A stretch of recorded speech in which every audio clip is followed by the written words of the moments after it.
20 minutos le damos la bienvenida al empresario Miguel Rossignoli. Él nos acompaña vía Zoom y dialogaremos sobre la propuesta de subir el IVA al 15% planteada por el presidente Daniel Noboa. Sí, muy buenos días, gracias por acompañarnos en este espacio de entrevistas de opinión Gama Noticias a Fondo. Muchísimas gracias, Ana, por la invitación y gracias a quienes nos escuchan. ¿Qué tan factible usted ve subir el IVA al 15% en este contexto de guerra interna que enfrenta el Ecuador?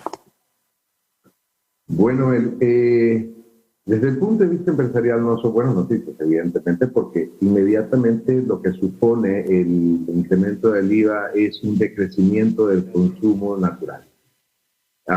Especialmente en ciertas áreas en las que se generan los consumos de placer más que sobre necesidad. ¿Ok? Ahora, ese 15% no afecta a una línea de consumo de productos de primera necesidad. De hecho, el día de hoy y en la actualidad, el Ecuador no tiene un impacto del IVA o del impuesto al valor agregado para los consumos de primera necesidad. Sí, no le estábamos escuchando muy bien. Si nos podría repetir, bueno, estábamos diciendo de que esto no afecta realmente al bolsillo de los ecuatorianos porque hay algunas excepciones. De hecho, la mayor parte de los productos de primera necesidad, los de consumo de necesidad por su definición, prácticamente no gravan el IVA. Entonces, esto de aquí no supone un incremento en esos valores. Voy a explicarlo de manera más sencilla. En la agricultura, los productos para la agricultura no gravan el IVA. Los productos que se venden como resultado de la agricultura no gravan el IVA. El consumo de transporte que está relacionado con las licencias apropiadas para poder hacer transporte de productos de primera necesidad al mercado de consumo no pagan el IVA. Entonces, no debería de incrementarse el IVA en los productos de primera necesidad. Ahora, esto sí significa o supone un impacto en la economía de los productos que son de deseo, que son de anhelo y que normalmente mueven la economía en el otro aspecto. Porque recordemos que no todo el país se dedica efectivamente al consumo o a la comercialización de productos de primera necesidad. Cuando se entiende que el presidente hace uso de esta herramienta, de este 3% adicional, justamente para poder financiar un proceso que viene a pacificar la economía, a pacificar la sociedad. Ahora, ¿qué pasa? Lamentablemente esto es un proceso que tenemos que pasar. Yo insto más bien al presidente todavía a hacer el deber pendiente, que es bajar el tamaño del Estado para justamente hacer mucho más rentables los ingresos que hoy tiene el gobierno para poder subsistir. Mucha gente dice que esto se está golpeando, esta medida golpea a la clase pobre, a la clase consumidora, y en realidad está golpeando a todo el país. Pero es un golpe para solucionar un problema que ha golpeado más duro a la economía, no ha paralizado a todo el mundo, ha paralizado el consumo procesado, al emprendedor, ha paralizado al inventor, ha paralizado al nuevo innovador. Entonces, este 15% no supone un impacto al consumo nuevo, supone un impacto al consumo tradicional. Ahora, no creo que sea un impacto que vaya a durar más allá de 60 días. Algo que hemos aprendido de la economía es que este tipo de medidas emergentes en mercados como el nuestro, que son mercados de transición, no somos un país de tercer mundo, pero tampoco somos un país de primer mundo, normalmente toman una curva de 60 días para adaptación de la economía y del bolsillo de las personas. Entonces, estaríamos hablando de un impacto que no lo vamos a ver recuperado o se va a ver reflejado como un beneficio para el mes de marzo. Entonces, ¿qué vamos a hacer entre enero y febrero para todas las compañías y todos los empresarios que tenemos que subsistir y que tenemos que cumplir muchos valores? Entonces, ahí viene un poco la innovación y la mano tendida del Estado justamente para poder aliviarlo, y ahí viene el plan económico que entiendo debería funcionar. Pero no es una crisis agravante. Esto de aquí supone una oportunidad de crecimiento y recuperación de la economía, pero hay que entenderlo. Esto de aquí lo estamos viviendo justamente porque es el resultado de habernos comido la plata de hoy hace algunos años. Bueno, y con este incremento al 15% del IVA, lo que ha dicho el Ministerio de Economía, por ejemplo, es que Ecuador dejaría de estar entre los países con la tarifa más baja en América Latina, y eso es uno de los argumentos justificativos también por lo que respaldan la propuesta del presidente Daniel Noboa de subir este IVA al 15%, este impuesto. Bueno, la realidad es que lo que se está impulsando esta idea porque se necesita ingresos. Esto es simple. Lamentablemente el país tiene un déficit fiscal provocado justamente por su consumo o por sus requerimientos financieros a partir del tamaño del Estado que tenemos. ¿Ok? Entendamos esto acá. Tenemos un aparato administrativo en el gobierno muy grande. No es que lo instaló el presidente Daniel Noboa, no es que lo instaló el presidente Lazo, el presidente Moreno, no. Esto es un proceso que se viene manteniendo, creciendo de manera muy subjetiva, muy pequeña, por mucho tiempo, y que finalmente ha venido a pasarnos factura el día de hoy. Y el día de hoy que necesitamos dinero, que necesitamos dinero para la producción, para la reactivación, que necesitamos dinero justamente para poder no caer en default, que necesitamos dinero para poder empujar al agricultor, al emprendedor, al empresario. Entonces, ¿qué pasa con esa plata? Ya no la tenemos. Entonces, necesitamos inmediatamente comenzar a adquirir nuevo dinero fresco del sistema. Ahora, viene de dos caminos. O nos endeudamos o tratamos de reciclar el dinero dentro de nuestra propia economía. Entonces, vamos siendo claros, esto no es una medida gratificante, esto es una medida necesariamente buena, es una medida necesaria y que va a tener un impacto en unos 60 días donde vamos a realmente a ver los beneficios de esto acá. Pero no es bueno. De hecho, la economía moderna debería dirigirse justamente a la menos intervención del Estado, a una libertad económica más natural, a una agilización de tramitología para el empresario, para el consumidor final, y finalmente debería ir hacia un IVA menor, proyectado y cada vez mucho más eficiente, para un tamaño de gobierno mucho más pequeño y mucho más eficaz. Ahora, estamos en los primeros pasos. Y yo creo que, a pesar de que no estoy de acuerdo con la medida, y yo no creo que la mayor parte de las personas estén de acuerdo con una medida de pagar más impuestos, sí estoy de acuerdo con algo.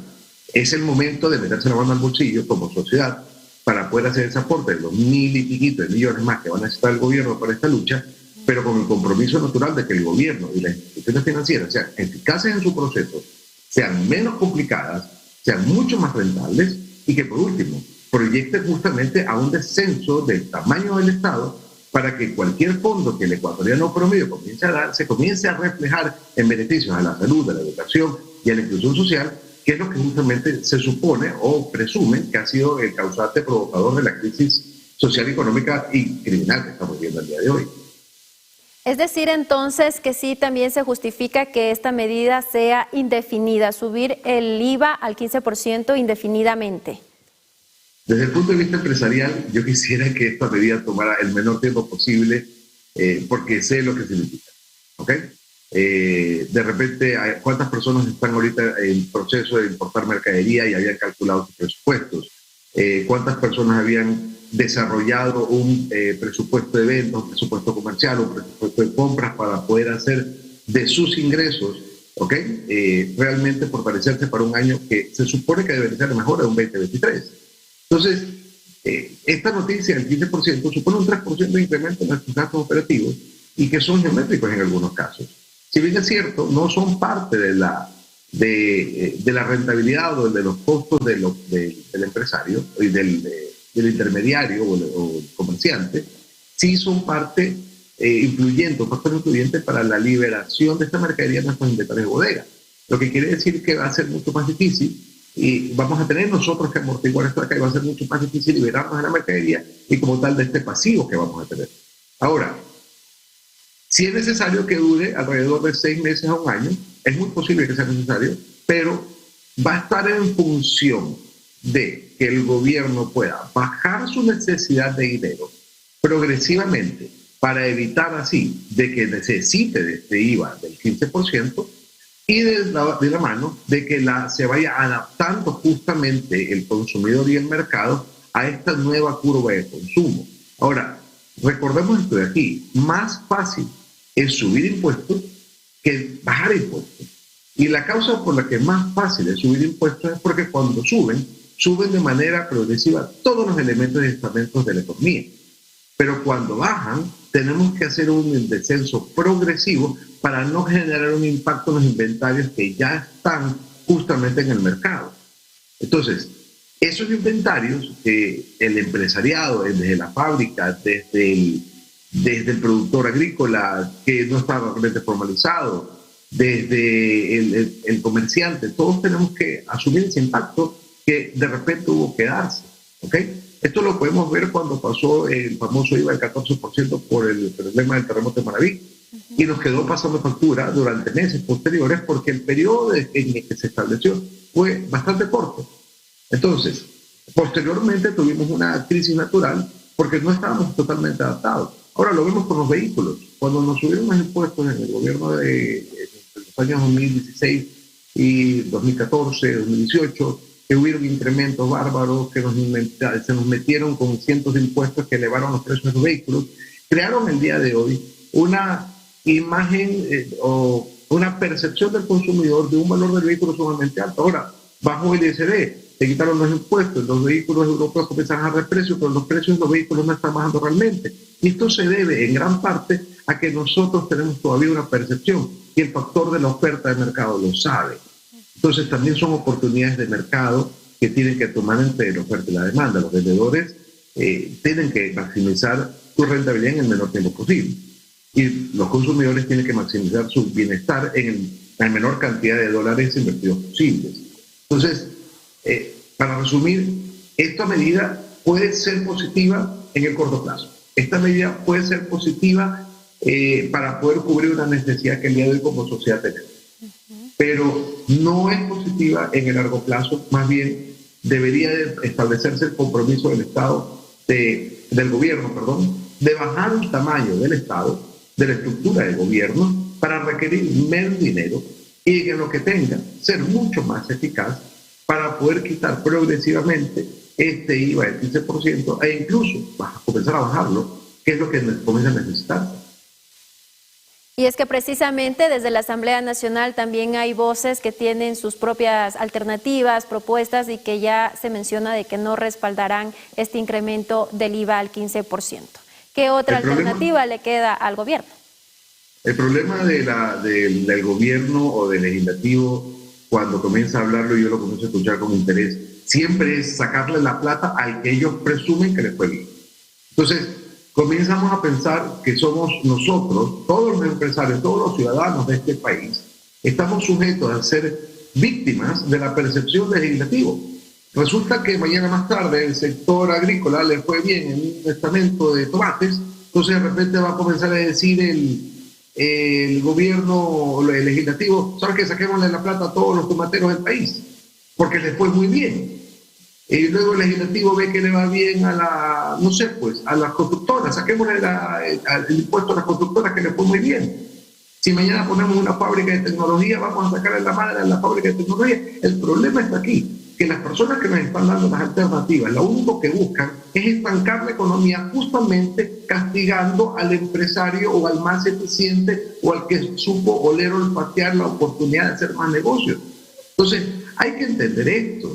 No se trata de ir a reventar el bolsillo al que más eficiente fue, al mejor, al más competitivo. No, se trata justamente de impulsar la economía y se trata justamente de tratar de homogeneizar al consumidor y al mercado en un solo estamento, pero hay que hacer también un mea culpa, pues.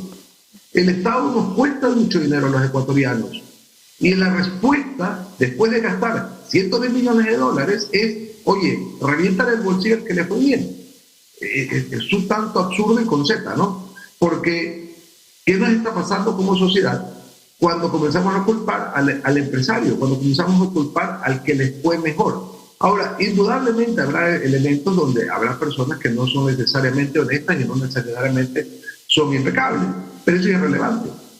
El punto está en que eso ya depende de otro sector del gobierno. El día de hoy, lo único que proponen es o endeudamiento o venta de nuestros bienes futuros el día de hoy, comprometer o hipotecar nuestro futuro económico hoy para suplir una necesidad hoy, La otra oferta es, comienza justamente a poder canalizar tus impuestos a quienes yo supongo, a quienes suponemos o a quienes se suponen que fueron mucho más rentables en el pasado. Y finalmente terminan diciendo, seamos populistas y ahora comencemos a impulsar a la agricultura. Es decir, sacamos plata por un lado y se la metemos por el otro. Evidentemente estoy de acuerdo que así funciona la economía, pero no reventando más a uno que a otro y haciendo una culpa. Solamente el gasto público de tantos ministerios, de tantos procesos en tanatología, de tantos procesos generales, cuesta mucho dinero.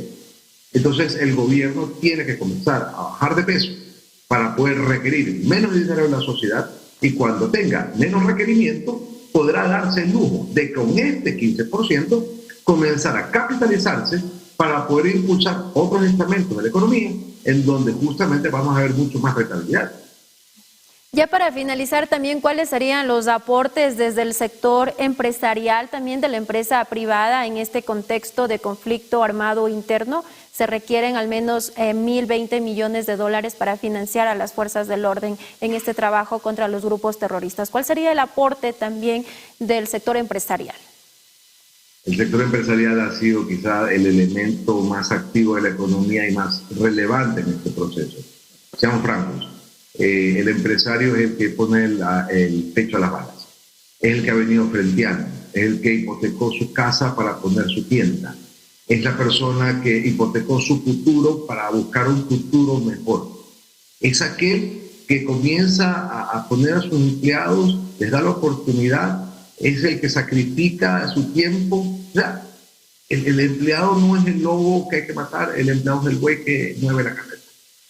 El empresario no es el lobo que hay que matar, el empresario es el buey que mueve la carreta. Somos un equipo humano, somos un equipo conglomerado. No somos malos por ser empleados, no somos malos por ser empresarios. Lo que sí somos, ¿ok? Somos víctimas del sistema que el día de hoy está atacando. Entonces, vamos a ser francos y vamos a ser directos.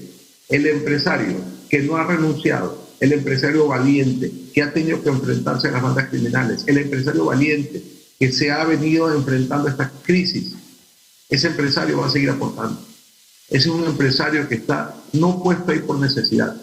El empresario que está ahí está puesto por el deseo de sacar el país adelante y está haciendo su aporte individual.